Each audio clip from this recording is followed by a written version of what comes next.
Kaya po ako nagpunta rito, parte na po ng gusto kong gawin sapagkat hindi na ako masaya dun sa House of Representatives.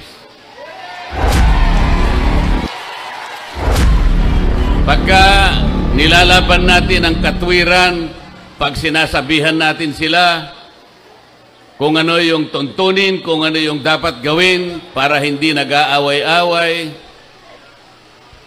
baligtad po yung nangyayari.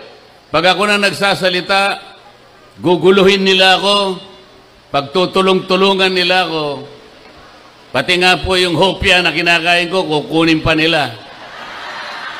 Ganun po yung mga taong yun.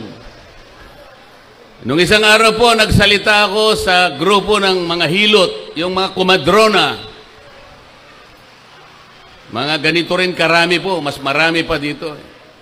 Sabi ko sa kanila, magsusumbong din po ako sa inyo. Kasi, napagalaman ko pagka ang isang bata ay napanganak dito sa mundo at ang nagpaluwal ay kumadrona o yung hilot, yung bata na yun, matalino pala. Alam niyo kung bakit? Tingnan po ninyo yung mga kasama ko sa Quadcom.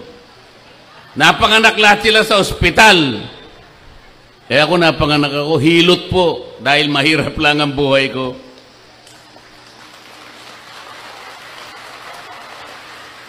Napanganak sa ospital, tingnan nyo, pumurol ang mga ulo. Sabi nila, magkaisa tayo. Gumawa sila ng manifesto. Kailangan kanya magkaisa tayo sa katapatan at paninindigan para alagaan natin ang ating bansa. Paanong pagkakaisa yun? Paanong magkakaisa ang isang bansa kapag ini-impeach mo ang Vice President? Hypocrisy. Nagpapanggap. Nagbabalat kayo.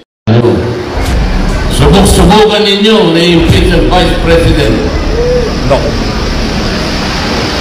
I will suggest to her that she should engage me as her defense counsel. Kaya po ako nagpunta rito, parte na po ng gusto kong gawin sapagkat hindi na ako masaya dun sa House of Representatives.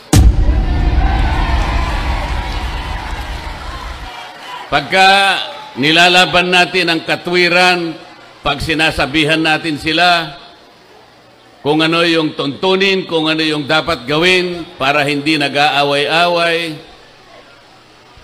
baligtad po yung nangyayari. Pag ako na nagsasalita, guguluhin nila ako, pagtutulong-tulungan nila ako, pati nga po yung hopya na kinakain ko, kukunin pa nila. Ganun po yung mga taong yun. Nung isang araw po, nagsalita ako sa grupo ng mga hilot, yung mga kumadrona. Mga ganito rin karami po, mas marami pa dito. Sabi ko sa kanila, magsusumbong din po ako sa inyo.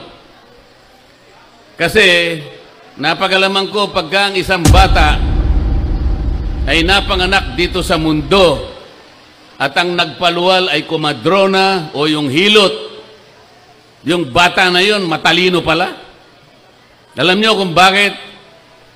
Tingnan po ninyo yung mga kasama ko sa Quadcom. Napanganak lahat sila sa ospital. Kaya ako napanganak ako, hilot po, dahil mahirap lang ang buhay ko.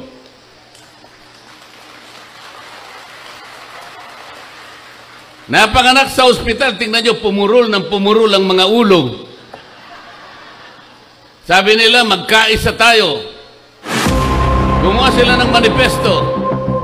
Kailangan kanya magkaisa tayo sa katapatan at paninindigan para alagaan natin ang ating bansa. Paanong pagkakaisa yun?